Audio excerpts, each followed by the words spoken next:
안녕하세요. 오늘도 사연살롱을 찾아주셔서 감사합니다. 60대 여성이에요. 요즘은 100세 시대라고 하잖아요. 그래서인지 60대를 살고 있는 지금, 그리 제가 나이 들었다는 생각은 들지 않는 것 같아요. 오히려 건강만 잘 지키면 그동안 살아온 경험도 많고 무언가 할 수 있는 시간도 많아 어쩌면 딱 좋은 나이대가 아닌가 싶은데요.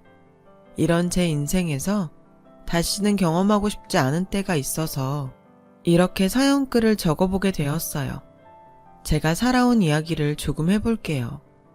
저는 집안의 장녀로 태어나 자의반 타의반 집안의 소개로 23살이란 어린 나이에 결혼을 하게 되었어요. 그리고 그 다음에 첫 아들을 임신했는데 가족들은 물론이고 주변에서는 당연하게 미자는 나이가 어려서 체력이 좋으니까 분명히 순산할 거야 라는 말을 듣곤 했었어요. 정작 출산할 때는 그런 주변의 예상들을 깨고 무려 20시간을 넘게 난산으로 고생을 했어요.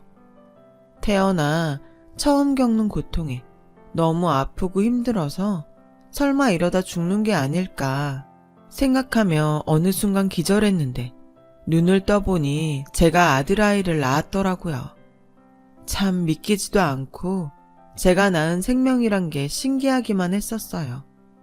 그때 그 시절엔 병원이 아닌 집에서 출산하는 경우가 많아서 저도 집에서 산파를 통해 출산을 해서 출산과 동시에 그대로 산후조리에 들어갔어요. 제 아들은 저희 부부의 첫 아이라 당연히 특별하기도 했지만 그때 당시 시부모님과 함께 살고 있었기 때문에 시부모님에게도 아주 각별한 사랑을 받았죠. 손주 사랑이 워낙 많으셔서 아직 뭘 모르는 아기인데도 엄마인 제 말을 유독 듣지 않아 키우는 내내 어려움이 많았어요. 그래도 아들아이가 어디 나가서 버릇없다는 말은 들으면 안 되니까 나름 아들을 꽤 엄하게 키우며 제가 할 수 있는 최선을 다하며 살았습니다. 아들아이가 초등학교 입학을 앞둔 어느 날 갑자기 걸려온 전화 한 통을 시작으로 제 인생은 180도 달라졌어요.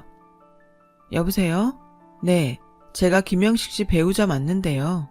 무슨 일이죠? 김영식 씨가 교통사고로 지금 저희 병원 응급실에 오셨어요. 상태가 좋지 않으셔서 응급수술에 들어가야 하는데 빨리 병원으로 오세요. 저는 그 순간 이게 도대체 무슨 일이지? 왜 나한테 이런 일이 생긴 거야? 하는 생각이 들면서 떨리는 심장을 애써 부여잡으며 병원으로 향했는데 애통하게도 제가 병원에 도착했을 때 남편은 저 멀리 떠난 뒤였어요. 믿기지도 않고 믿을 수 없는 남편의 죽음. 저는 그 충격으로 먹지도 자지도 못하며 실어증까지 앓게 되었는데요. 그렇게 꼬박 1년을 넘게 지내오던 어느 날 꿈속에서 생전 마지막 인사도 못하고 간 남편이 찾아와 이렇게 말해주었어요. 여보, 나는 잘 있어. 당신한테 아무 말도 하지 못하고 떠나게 돼서 미안해. 앞으로 나 없이 많이 힘들겠지만 우리 아들 현식이 생각해서 이제 그만 털고 일어나. 비록 당신 옆은 아니지만 내가 여기서 우리 가족 잘 살 수 있도록 지켜줄게. 남편은 마치 충격에서 헤어나오지 못한 저를 다시금 살게 하기 위해 나타난 것처럼 저에게 힘을 주고 갔어요. 그리고 그 덕에 저는 정신을 차릴 수 있었고 남편의 말처럼 남편은 이제 제 옆에 없지만 나라도 아들을 지키며 잘 키워야겠다는 각오를 다졌어요. 제가 슬픔에 아플 동안 할머니, 할아버지의 손에 자란 아들은 눈에 띄게 커 있었어요. 엄마로서 자리를 지키지 못한 미안함에 그동안 엄하게 키워왔던 방법을 버리고 온전히 사랑으로 아이를 품었습니다. 그런데 어째서인지 아들은 10살, 15살 사춘기를 겪으면서 저와 사이가 계속 멀어졌어요. 남편도 없고 더 이상 시부모님에게 의지할 수도 없는데 아들까지 자꾸만 엇나가려 하니 저 혼자 가슴앓이를 해야 했고, 그렇게 시간은 흘러 아들은 대입시험을 치게 되었죠. 다행히 공부머리는 있던 아들이라 다른 잔소리는 해도 공부에 대한 잔소리는 하지 않았어요. 자기가 알아서 원하는 Y대에 떡하니 합격하니 그 순간 아들이 참 효자 같더군요. 물론 남편 없이 저 혼자 벌어 생활하느라 아들의 대학 등록금 마련이 쉽지만은 않았지만 시부모님이 많이 도와주셔서 감사하게도 아들 대학 보내는 동안 그 흔한 학자금 대출도 받지 않을 수 있었어요. 그리고 걱정과 달리 아들은 군대에 들어가면서 철이 들기 시작하더라고요.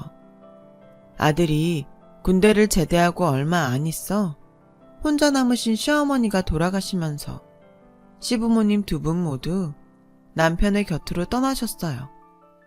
그 영향인지 아들은 제대 후 복학할 즈음부터 그동안 속 썩인 것을 보답이라도 하는 듯 속 깊은 아들이 되더라고요. 예전이라면 꿈도 꾸지 못할 일이었는데 이게 다 돌아가신 시부모님의 은혜인 것만 같아 저는 또 한 번 시부모님께 감사한 마음이 들었어요. 복학한 아들은 원하는 대기업에 들어가기 위해 공부를 열심히 했고, 그렇게 자기가 원하는 대로 우리나라에서 가장 큰 S기업에 취업을 했어요. 다행히 직장 생활도 잘했고 이제는 정말 아무 걱정이 없겠다 싶을 즈음 아들은 저에게 여자친구가 생겼다는 말을 하더군요. 이번에 들어온 신입 중 한 명인데 그 중에서 가장 예쁘고 똑똑해. 벌써 회사 적응도 다 하고 일도 제법 알아서 한다니까. 아들은 여자친구 얘기를 할 때면 뭐가 그리 신나고 좋은지. 평소 그렇게 말이 많은 편은 아닌데 시간 가는 줄 모르고 저한테 여자친구 얘기를 했어요. 그 전까지는 그리 길게 아들과 대화하는 일이 없던 저였는데 하도 여자친구 얘기를 들으니 어떤 여자인지 궁금하더라고요. 그래서 한 번은 제가 먼저 아들에게 이렇게 말을 했어요. 아들, 엄마도 그 여자친구 얼굴 좀 보면 안 돼? 언제 한번 집에 데리고 와. 엄마가 맛있는 거 만들어 놓을게. 에이, 아직 사귄 지도 얼마 안 됐는데 부담스럽지. 그래? 그래도 혹시 모르니까 한번 물어봐. 부담스럽다고 하면 나중에 보면 되지. 그렇게 저는 슬쩍 아들의 여자친구 얼굴을 보고 싶다고 했어요. 얼마 후 아들은 여자친구가 좋다고 했다며 저는 처음으로 아들의 여자친구를 보게 되었어요. 걱정과 설렘이 공존하는 가운데 드디어 아들이 여자친구를 데리고 왔죠. 아들 말대로 예쁜 얼굴에 행동이나 말투가 참 야무진 느낌을 받았어요.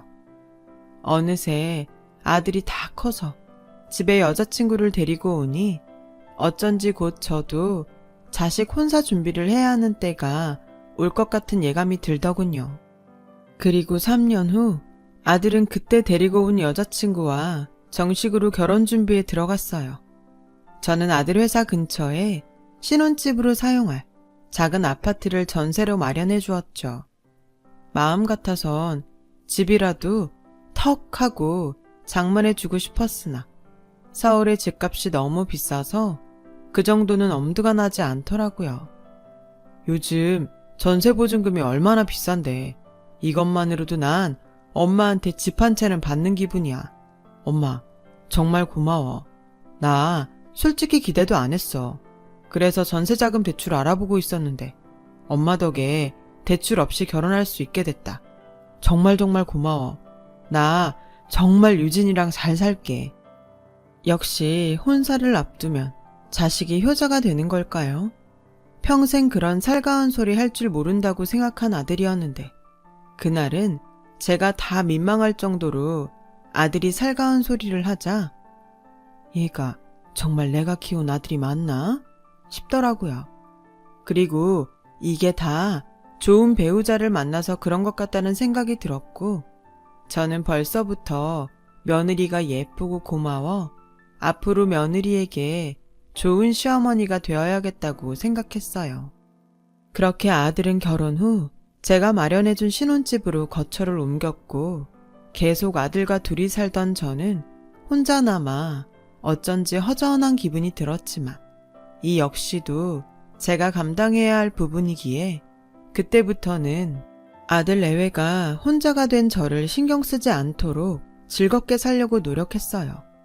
그렇게 한 8개월 정도가 흘렀을까? 아들에게서 반가운 소식이 들려왔어요. 며느리가 임신을 했다는 소식이었죠. 아직 아들을 장가 보낸 지 1년도 되지 않아 생각도 하지 않았던 일이었는데 이제 제가 할머니가 된다고 생각하니 그 기분이 참 이상하더라고요. 그래도 태어날 새 생명을 생각하면 또 그렇게 기분이 좋을 수가 없어서 저는 그 후로는 거의 매일 태어날 손주의 얼굴을 상상하며 행복한 기다림의 시간을 보냈어요.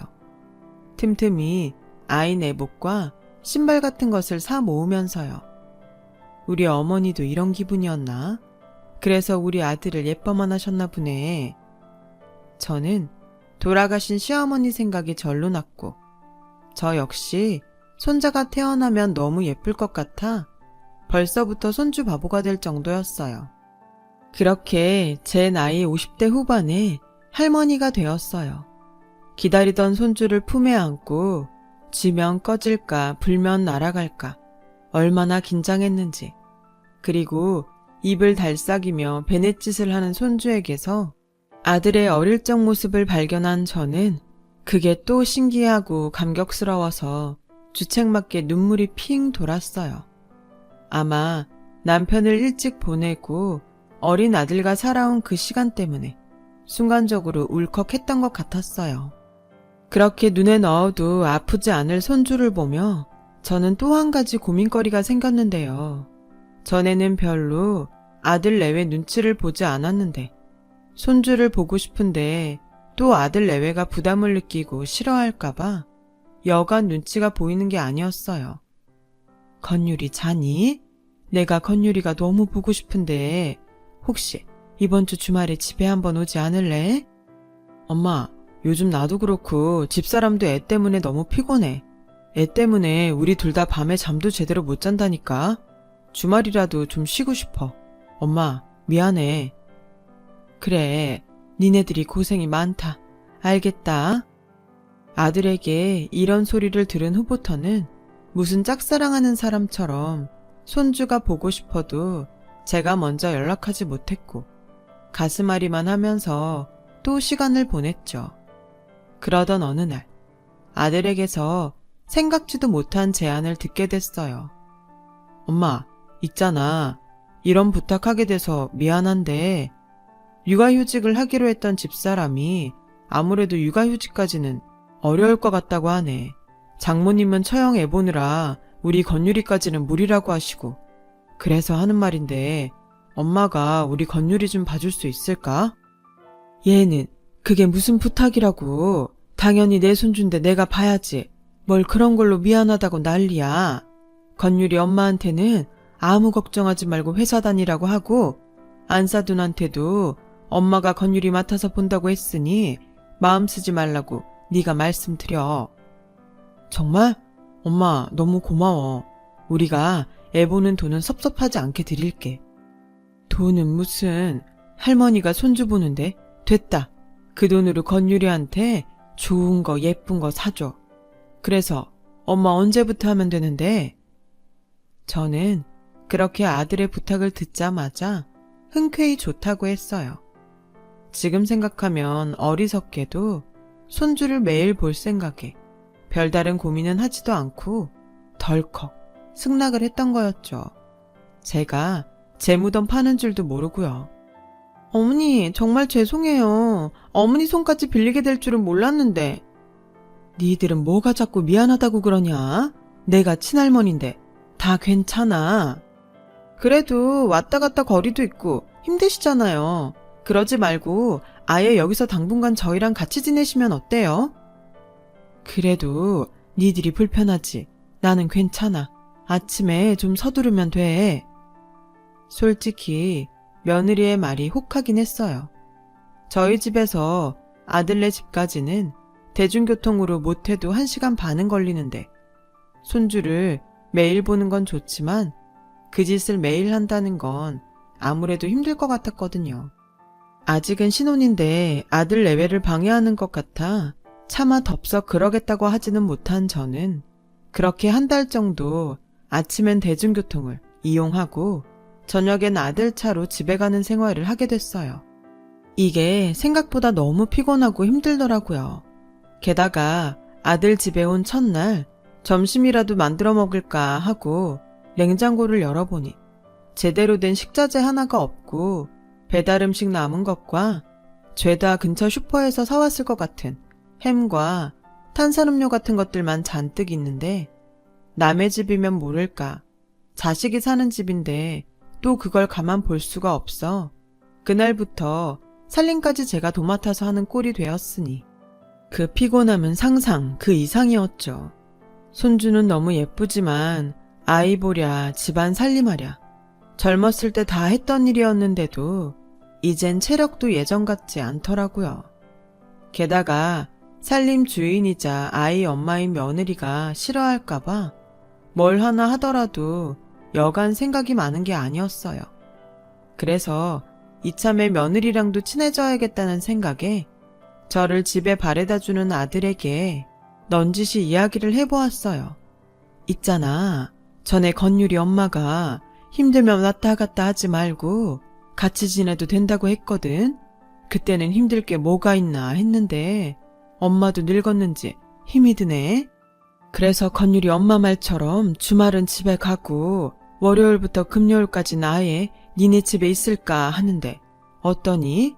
그럼 엄마가 일주일은 애도 보고 니네 먹는 것도 좀 해줄 수 있을 것 같은데. 어떻긴 나는 너무 좋지. 아마 건율이 엄마도 좋다고 할걸? 솔직히 요즘 다시 엄마 밥 먹으니까 든든하고 좋더라. 그리고 이제부턴 퇴근하고 엄마 집에 바래다 드리는 거 일주일에 한 번만 하면 되잖아. 진작에 그러자고 하지. 아무튼 엄마 잘 생각했어요. 그럼 이참에 가서 짐 싸서 오늘 밤부터 같이 지내요. 저는 그렇게 아들의 말로 아들 집에서 주 5일을 머무며 아들 집 살림과 손자를 보게 되었어요. 그리고 그때까지는 그게 제가 제 숨통을 조이는 일이라는 걸 미처 몰랐는데요. 한 3개월 정도 지나자 제 눈치도 조금 보던 며느리는 어느덧 저를 집안일 해주는 당연한 사람처럼 여겼고 급기야 자기가 낳은 아들인데도 마치 다른 사람 아이처럼 귀찮아하고 저에게 음식 투정까지 하기 시작했죠. 어머니, 오늘 국도 그렇고 반찬도 어제 먹고 남은 거예요? 전 재탕하는 것도 싫고 먹었던 거 또 먹는 것도 위생상 싫어요. 어머님, 좀 신경 써주세요. 어머니, 건율이 좀 데리고 가세요. 저 지금 방에서 일하는데 애가 방해되잖아요. 참, 기가 막혔어요. 물론 제가 좋다고 와서 하는 일이지만 며느리의 달라진 태도에 이건 아닌 것 같았고 언젠가는 따끔하게 말을 해야지 하고 벼르고 있었는데 그날이 생각보다 빨리 오고야 말았어요. 그날은 주말이었는데요. 원래라면 제 집으로 돌아가야 했는데 전날 저녁 아들과 며느리가 마치 짝이라도 한 듯이 둘 다 일이 늦게 끝났다며 새벽이 다 되어 집에 들어왔어요. 엄마, 미안해. 오늘은 내가 회식 때문에 어쩔 수 없이 술을 마셨어. 오늘은 그냥 여기서 자고 내일 가요. 내가 내일 모셔다 드릴게. 평소라면 당연히 아들 내외의 말을 믿었겠지만 제가 마음이 그렇지 못한 것도 있고 수상하게 둘이 술에 취해서 들어와 유난히 알콩달콩한 게 의심스럽더라고요. 그리고 잠이 통 오지 않아 뜬 눈으로 손주와 누워있다가 손주 녀석이 칭얼거려서 안고 거실로 조용히 나왔는데 뜻밖의 말소리가 들리더군요. 자기야, 오늘 너무 재밌었지? 왜 진작에 이 생각을 못했을까? 그래도 엄마 눈치채면 안 되니까 너무 자주는 말고 한 달에 한두 번 정도만 하자. 뭐? 한 달에 한두 번? 싫어. 솔직히 나 집에 오면 어머니 눈치 보고 건율이 상대해야 해서 싫었단 말이야. 오늘처럼 칼퇴근하고 호텔 정도는 가져야 충전도 되고 좋은데 어떻게 이걸 한 달에 한두 번만 하냐? 우리 이참에 아예 둘이 같이 지방 출장 간다고 하고 제주도 2박 3일 다녀올까? 제주도? 아, 가고 싶긴 한데 우리 건율이 낳고 둘이 여행도 못 갔으니까 그럼 다음 주엔 출장 잡혔다고 슬쩍 얘기나 꺼내볼까? 저는 손주를 안고 저를 기만하는 아들과 며느리의 대화에 망치로 머리를 세게 얻어맞은 듯 충격을 받았어요. 당장에 그것들을 가만두고 싶지 않았지만 안고 있는 손주 녀석이 잠이 다 깨서 똘망똘망한 눈으로 저를 쳐다보는데 이게 다 뭔가 싶더라고요. 이럴 줄 알았다면 진작에 아이는 못 봐준다고 딱 못을 박을걸. 지난 저의 섣부른 판단이 그렇게 후회가 되는 밤이었어요. 그리고 날이 밝으면 손주한테는 미안하지만 이번 기회에 아들 내외에게 따끔한 맛을 보여줘야겠다고 생각했는데 늦게 잠든 아들과 며느리는 낮 12시가 넘어가는데도 일어나지 않더라고요. 그 사이 참았던 화가 폭발한 저는 점심을 차리다 말고 손주를 안고 방으로 갔고 그대로 노크도 없이 문을 벌컥 열어버렸어요. 어머니, 노크도 없이 이게 지금 무슨 짓이에요? 무슨 짓? 지금 시간이 몇 시인 줄 아니? 아, 그것 때문이세요? 자기야, 얼른 일어나. 어머님 집에 가고 싶으셔서 심통 나셨어. 빨리 모셔다 드리고 와. 심통? 너 지금 그게 나한테 한 소리니? 맞잖아요. 어머니 집에 가셔야 하는데 이 사람이 계속 자고 있으니까 화가 나셔서 그러시는 거. 그래, 화났다. 너 같으면 집에서 힘들게 일하는 어른 두고 호텔이나 가서 지들끼리 쉬다 왔는데 화 안 나겠냐? 혹시라도 출장 핑계대고 제주도 갈 생각이면 꿈도 꾸지 마라. 나 오늘부터 이 집에서 살림하고 애 보는 거 끝이야, 끝. 나 집에 갈란다. 며느리는 이젠 아무것도 해주지 않겠다는 제 말에 화들짝 놀라 꿀먹은 벙어리가 됐어요. 저는 그 모습에 보란 듯이 손주를 며느리에게 안겨주고 작은 방에 있는 제 짐을 모두 챙겨서 나왔죠. 이제 막 잠에서 깬 아들이 런닝바람에 나와 저를 붙잡더군요. 엄마, 죄송해요. 이대로 가면 어떡해. 화 풀어. 우리가 생각이 짧았어. 막상 애 낳고 살다 보니까 둘만 살던 때가 그립고 그래서 딱 한번 해본 거야. 다시는 그런 짓 안 할게. 엄마가 이대로 가면 우린 진짜 대책 없어. 어머니, 죄송해요. 요즘 저도 회사 일에 바빠서 잠깐 미쳤었나 봐요. 한 번만 용서해 주세요. 네? 싫다. 솔직히 그동안 애 보느라 손목도 아프고 허리도 무릎도 아팠어. 그나마 오늘 같은 토요일엔 한의원이라도 가서 침도 맞고 하는데 니들은 내 생각은 눈꼽만큼도 안 한 거잖아. 한의원 지금 내가 모시고 갈게요. 힘들고 아프면 얘기를 하지. 난 우리 엄마가 다른 할머니보다는 젊으니까 괜찮다고 생각했어. 아들의 그 소리를 듣고 저는 기가 막혀서 코웃음이 났어요. 그때였어요. 주방 쪽에서 아이가 집이 무너져라 우는 거예요. 저를 비롯해 아들과 며느리는 화들짝 놀라 주방으로 뛰어갔는데 이제 뭐든 잡고 일어서는 손주 녀석이 하필이면 싱크대 서랍을 열고 일어나다 중심을 잃었는지 싱크대 서랍은 모두 열려있고 흔들리면서 바로 위에 있던 커피 내리는 기계가 떨어졌나 봐요. 그 안에 있던 커피들이 쏟아지면서 손주의 손에 닿았나 보더라고요. 손주의 손은 새빨갛게 있고 며느리는 울면서 아이를 끌어안는데 저는 모든 것이 제 잘못 같아서 그 자리에서 그대로 굳어버렸어요. 제가 정신을 차렸을 땐 구급차 아니었고 병원 응급실에 도착하는 내내 손주는 목에 핏대를 세워가며 우는데 당장이라도 손주가 잘못될 것 같아 얼마나 무서웠는지 몰라요. 정말 사지가 다 떨리더라고요. 그 순간 하늘에 있는 남편에게 손주 아이만 무사하게 해달라고 빌고 또 빌었어요. 치료는 좀 해야겠지만 상처가 남을 정도는 아니라는 의사의 말을 들을 수 있었어요. 얼마나 다행인지. 저는 세상 모든 것에 감사하며 손주에게 미안해서 다가가 안아주려고 했는데 잠깐만요 어머니! 라며 며느리가 저를 손으로 밀어냈어요. 어머니, 제정신이세요? 우리는 먹지도 않은 커피를 드시더니 그걸로 남의 애 피부를 이 지경을 만들어놔요? 뭐? 그래, 내가 하도 피곤해서 커피 마신 거 미안하다. 참나, 남의 애라니. 나는 한 번도 그런 생각한 적 없다. 솔직히 어머니도 요즘 건율이 귀찮고 짜증 나셨잖아요. 그래서 괜히 오늘도 트집 잡고 건수 잡아서 이제 애 그만 보겠다고 말씀하신 거 제가 모를 줄 알아요? 뭐라고? 아무리 애 봐준 공은 없다지만 너 지금 내 앞에서 그게 할 소리니? 엄마, 이 사람도 속상해서 그래. 나도 솔직히 화나. 왜 거기다가 그걸 둬서 이 사달을 만들어? 그래, 미안하다. 내가 아주 죽을 죄를 지었어. 네, 미안하셔야죠. 어머님은 건율이한테 두고두고 평생 미안하셔야 해요.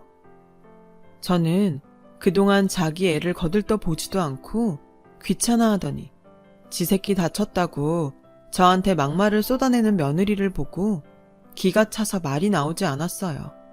그리고 그때 며느리에게 한 통의 전화가 걸려왔는데 며느리의 태도가 정말 어이가 없더군요.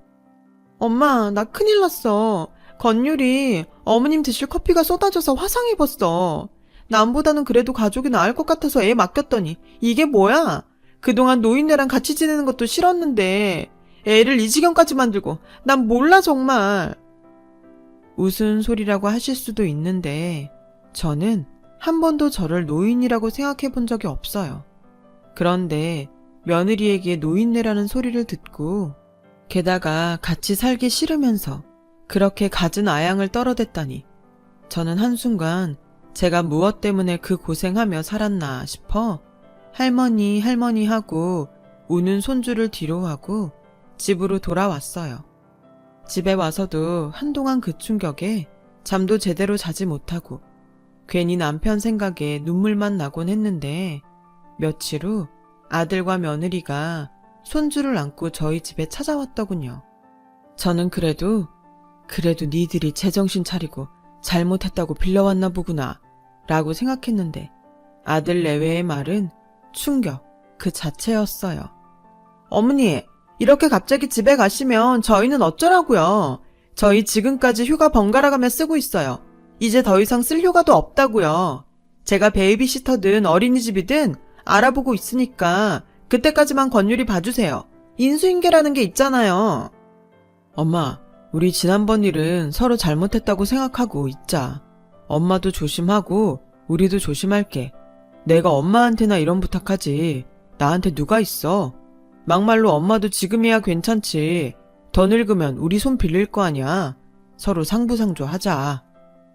상부상조? 어째 군대 다녀와서 철드나 했더니 너도 네 마누라 닮아서 사리분간 못하니? 나 아무리 늙고 병들어도 너한테 아쉬운 소리 할 생각 없다. 어머니, 지금이야 큰 소리 치시지 한치 앞은 모르는 거예요. 어머님이 남편이 있어요, 돈이 있어요. 저랑 이밖에 없잖아요. 저는 아들 내외의 괘씸한 소리에 벌떡 일어나 장롱 깊이 숨겨두고 가끔 꺼내보던 통장 하나를 아들 내외에게 던졌어요. 그리고 끓어오르는 분노에 씩씩거리며 이렇게 말했죠. 거기 액수 보이지? 이래도 내가 니들한테 아쉬운 소리 할 걸로 보이냐? 나 혼자 살다 힘들어지면 실버타운 갈 거야. 원래는 그 돈 잘 가지고 있다가 나 네 아버지한테 갈 때 넣어주려고 했는데 이제 보니 그럼 안 될 것 같다. 이게 다 얼마야? 하나, 둘, 셋, 넷. 10억? 엄마가 이렇게 큰 돈이 어디서 났어? 알 거 없고 이제 나 너희랑 상부상조할 일 없으니까 당장 나가. 계속 이런 식으로 굴면 니들 신혼집으로 얻어준 그 보증금도 도로 달라고 한다. 보증금을 다시 달라는 소리에 며느리와 아들은 쏜살같이 사라졌어요. 사실 그 돈은 시어머니가 돌아가시면서 저에게 마지막 선물이라며 남겨주신 유산이었는데 이런 식으로 오픈을 하게 될 줄은 꿈에도 몰랐죠. 그 후 아들 내외는 제 통장의 돈 때문인지 전에 없던 효자, 효부가 되어 자기네들이 언제 나한테 그렇게 함부로 했냐는 듯 제 집 문턱이 닳도록 드나들었는데 저는 거들떠 보지도 않았어요. 한 번 속지 두 번 속을 순 없잖아요. 어머니, 건율이가 자꾸 할머니를 찾아요. 그러지 마시고 손주 얼굴 봐서 다시 예전처럼 저희랑 지내요. 이제부턴 어머니한테 집안일도 맡기지 않고 퇴근하면 건율이 제가 도맡아서 볼게요. 저녁에는 어머니 편하게 쉬세요. 엄마, 내가 용한 한의원 한 군데 알아놨어. 거기 가서 엄마 아프신데 치료받자. 이참에 가서 보약도 한 즈 짓고. 아, 오는 길에 백화점에도 들러서 우리 엄마 예쁜 옷도 한 벌 사드릴까? 자기야, 우리 안마의자 하나 사자. 어머니 전용으로 쓰시라고. 저는 속으로 지랄 꼴값을 떤다고 생각했어요. 그리고 이번에도 벌떡 일어나 싱크대 밑에 들어있는 소금통을 가지고 와 아들과 며느리에게 한 움큼씩 뿌려버렸어요.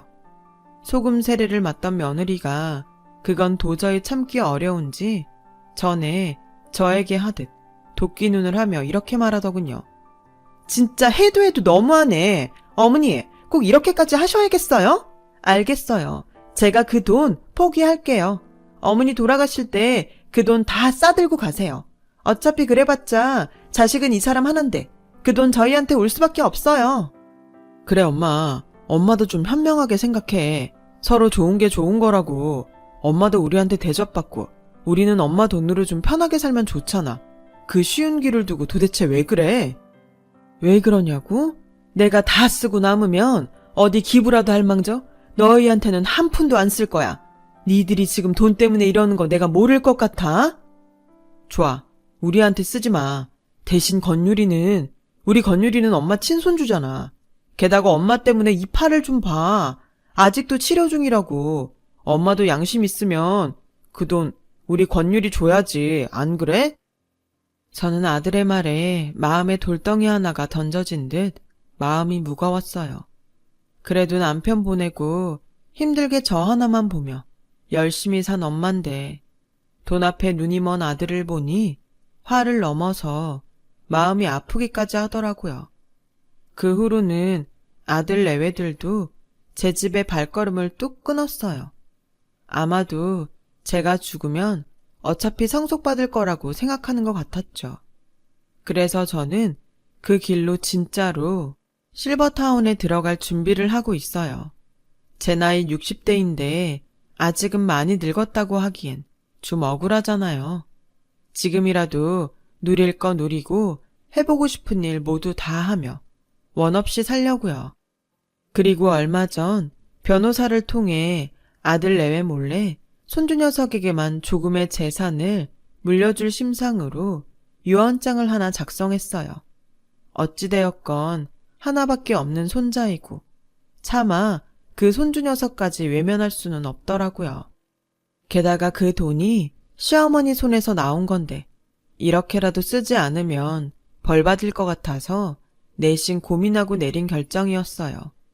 아들 내외에겐 제가 해준 전세 보증금이 있으니 그 정도면 됐다 싶고요. 비록 다른 집처럼 아들, 손자, 며느리와 즐거운 추억은 만들지 못하게 됐지만 어쩌겠어요. 다 각기 사는 게 다른 것을요. 손에 넣을 수 있는 행복을 위해 살아야죠. 저는 앞으로 몇 년을 더 살지 모르지만 더 많이 행복하기 위해 노력할 생각이에요. 누군가는 이해하기 어려울 수도 있지만 저는 더 행복해질 제 인생의 내일이 기다려집니다. 지금까지 저의 긴 사연 들어주셔서 고맙습니다. 여러분들도 내일이 오늘보다 더 행복하시길 진심으로 바랍니다. 여러분, 사연 댓글에 응원과 현명한 조언 부탁드려요. 좋아요와 구독은 저에게 큰 힘이 됩니다. 오늘도 좋은 일 가득하세요.